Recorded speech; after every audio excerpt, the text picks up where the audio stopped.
ինձ համար մեծ պատիվ էր Հայաստան Հանրապետության Սահմանադրության 149-րդ հոդվածի այս հնարավորության համար ստորագրել հրամանագիր ձեզ Հայաստան Հանրապետության վարչապետի պաշտոնում նշանակվելու կապակցությամբ, որ առաջարկություն իհարկե ստացել եմ ազգային ժողովում քաղաքական մեծամասնության կողմից։ Անկեղծ շնորհավորում եմ, մաղթում եմ ձեզ մեծ համբերություն, տոկունություն, վճռականություն այս դժվարին ժամանակներում մեզ առաջնորդելու համար, երկիրը դեպի բարեկեցիկ ապագա տանելու համար, վստահ եմ նաև, որ ձեր սկզբունքայնությունը ի նպաստ է լինելու իհարկե Հայաստանի Հանրապետության պետականության ամրապնդմանը, սահմանադրականության սկզբունքներից ելնելով ի բարօրություն Հայաստանի Հանրապետության ժողովրդի խաղաղ եւ արժանապատիվ ապագայի։ Շնորհավորում եմ, պարոն վարչապետ։ Շնորհակալ եմ, պարոն նախագահ, շնորհակալ եմ հրավերի եւ հանդիսավորության պայմաններին հրամանագիրը ստորագրելու համար եւ նաեւ ձեր խոսքերի եւ վստահության եւ աջակցության համար։ Պիտի անկեղծ ասեմ 2018 թվականին, երբ ժողովրդական ոչ բռնի Թավշյա հեղափոխության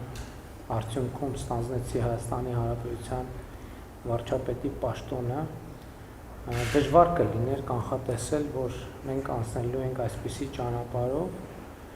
եւ կարծում եմ, որ դժվար կլիներ կանխատեսել, որ մենք ի վիճակի ենք լինելու այս ճանապարհը հաղթահարել, բայց մենք գտնվում ենք այնտեղ, որտեղ գտնվում ենք եւ կարծում եմ, որ այս ամենում առանցքային դերն ու նշանակությունը միանշանակ եւ աներկվա Հայաստանի Հանրապետության ժողովրդինն է, ով ի վերջո պետական գիտակցության եւ պետականակենտրոնության առանձնահատուկ արտահայտությունների ցույց տվեց այս ողջ ընթացքում։ Եվ իհարկե սա մեծ պարտավորություն է եւ պարտավորվածություն է, իհարկե առաջիկայում կձևավորվի կառավարությունը եւ կառավարության բոլոր անդամները ներառյալ ես երթման տեքստով արդեն կամրագրենք մեր պարտավորությունները մեր ժողովրդի առաջ։ Ուզում եմ նաեւ ձեզ շնորհակալություն հայտնել այսօր ազգային ժողովի համբյոնից ունեցած ուղերձի համար, շատ կարեւոր ուղերձներ հղեցիք, ինչին ուշադիր հետևում էի եւ հույս ունեմ, որ 9-րդ գումարման ազգային ժողովը ի վերջո կդառնա այնպիսի հարթակ, որը քաղաքական գաղափարների, մտքերի, տեսլականների եւ ոչ թե անձանց բախման միջավայր կլինի, որովհետեւ եւ այսօր էլ տեսա, որ ազգային ժողովի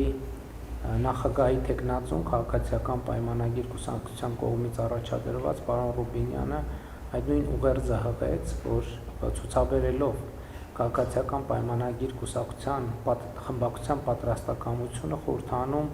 աշխատել առանց անձնական եւ անձնավորված թիրախավորումների, հայհոյանքի եւ վիրավորանքի տրամաբանությունից դուրս, իհարկե բանավեճերը պետքա եւ կլինեն սուր, բայց շատ կարեւոր է թե սրությունը ինչի մասին է։ Սրությունը քաղաքական, տնտեսական, սոցիալ-տնտեսական բովանդակության մասին պետք է լինի եւ ոչ թե փոխադարձ թիրախավորումների։ Ամեն դեպս մենք ձեր ուղերձը լսել ենք եւ մենք այդ ուղերձով ենք առաջնորդվելու։ Հույս ունեմ կհաջողվի չշեղվել այս ուղուց, որովհետեւ դա միակողմանի չէ այդ գործընթացը եւ եթե ընդդիմությունը այս տրամաբանությունը նույնպես ընդունելի համար, կարծում եմ շատ ավելի որակյալ աշխատանք կունենանք։ Պարոն նախագահ, եւս մեկ անգամ ուզում եմ շնորհակալություն հայտնել ձեզ, նաեւ այս ողջ ընթացքում ձեր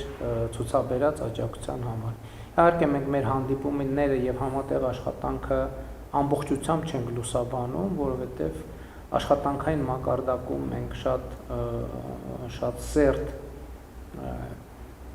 երկխոսության մեջ ենք եւ քննարկում ենք բազմաթիվ հարցեր եւ այս ընթացքում նաեւ պաշտոնապես եւ ոչ պաշտոնական շփումներում ես միշտ տեսել եմ, զգացել եմ ձեր աջակցությունը, ինչի համար շնորհակալ եմ։ Մեծարգո պարոն վարչապետ, շատ կարճ ուղղակի ես ինքս նորից շնորհակալություն եմ ձեզ հայտնում այդ վստահության համար, որ կա կառավարություն, նախագահական ազգային ժողով միջև, որովհետև ինքս մասնակից եմ կարևորագույն կառավարական պետական որոշումների համար, որի հնարավորությունը դուք տվել եք, ըստ էության սահմանադրությունում այդ հնարավորությունները շատ պայմանական են։ Եվ այդ վստահությունն է ինձ նաև համոզում, որ իրականում այն քաղաքականությունը, որ վարում եք դուք, որպես կառավարություն ղեկավար, որպես քաղաքական ուժի ղեկավար մեծամասնության, դրանք ի նպաստ են լինելու Հայաստանի Հանրապետության ամրապնդմանը, դրանք ի նպաստ են լինելու Հայաստանի ինքնիշխանության ամրապնդմանը եւ միանշանակ ի նպաստ են լինելու Հայաստանի ուժեղ ապագային։ Ես նորից ձեզ հաջողություններ եմ մաղթում, կամք, տոկունություն, ամրություն, որովհետեւ արտաքինից այն ինչ որ տեսնում ենք շատերս, այդ թվում նաեւ Հայաստանի Հանրապետության քաղաքացիներում, դա միայն արտաքին մասն է։ Ներքին այն իրավիճակները, որ կա, որի մասին շատերը տեղեկացված չեն, դրանք պահանջում են սկզբունքայնություն, որը դուք ցուցաբերել եք այս տարիների ընթացքում։ Դուք ճիշտ նշեցիք, այն ինչ որ 2018-ին էր, մենք չենք կարող պատկերացնել, թե այսպիսի զարգացումներ են տեղի ունենալու։ Ոչ միայն մեր տարածաշրջանում, այլ ընդհանրապես աշխարհում էր։ Եվ մենք պետք է կարողանանք, ինչպես դուք եք ասում, միշտ շեշտում եք, որ ամենակարևորը կառավարելի դարձնենք այն process-ները, որ տեղի են ունենում, եւ մի փոքրիկ դիտարկում ընդհանրապես քաղաքական միջավայրի հետ կապված։ Այն, որ մեր Հայաստանի Հանրապետության քաղաքացիներին տրված է հնարավորությունը սահմանադրությամբ ընտրել իշխանություն, սա դարձել է իրականություն։ Սա մեզ համար միշտ եղել է երազանք։ Մեր ժողովուրդը տարիներ շարունակ իր ընտրությունը կատարել է, բայց ցավոք սրտի իշխանությունը իր ձեռքից վերցրել է։ 18 թվականից հետո մեր ժողովուրդը կատարում է իր ընտրությունը եւ ստանում է այդ իշխանությունը։ Եվ իշխանությունը, ով ընտրվել է այդ ժողովրդի կողմից, նաեւ պարտավորություն ունի եւ պետք է արդարացնի այդ վստահությունը, որ ստանում է ժողովրդի կողմից։ Բայց կարևոր մի գործոներ կա։ Պետության կայունությունը, ամրությունը կախված է ոչ միայն քաղաքական մեծամասնությունից, ով ստանձնում է իշխանություն, այլև ընդդիմությունից։ Ինչքան որակյալ քաղաքական մեծամասնության կարիք ունի ժողովրդավարական երկրներում հասարակությունը, ավելի կարևոր նշանակություն եւ դեր ունի ընդդիմությունը։ Եվ մենք միասին պետք է ամեն ինչ անենք եւ այդ թվում նաեւ ընդդիմության հետ մենք աշխատենք։ Ես լսել եմ նաեւ պարոն Ռուբինյանի ուղերձները, որ ուղղվեցին։ Ես վստահ եմ, որ դուք տրամադրված եք այդ իրավիճակը, այդ մթնոլորտը ստեղծել, որովհետև ի վերջո բոլորիս նպատակը մեկը պետք է լինի՝ ունենալ ամուր, հզոր Հայաստանի Հանրապետություն։ Շնորհակալ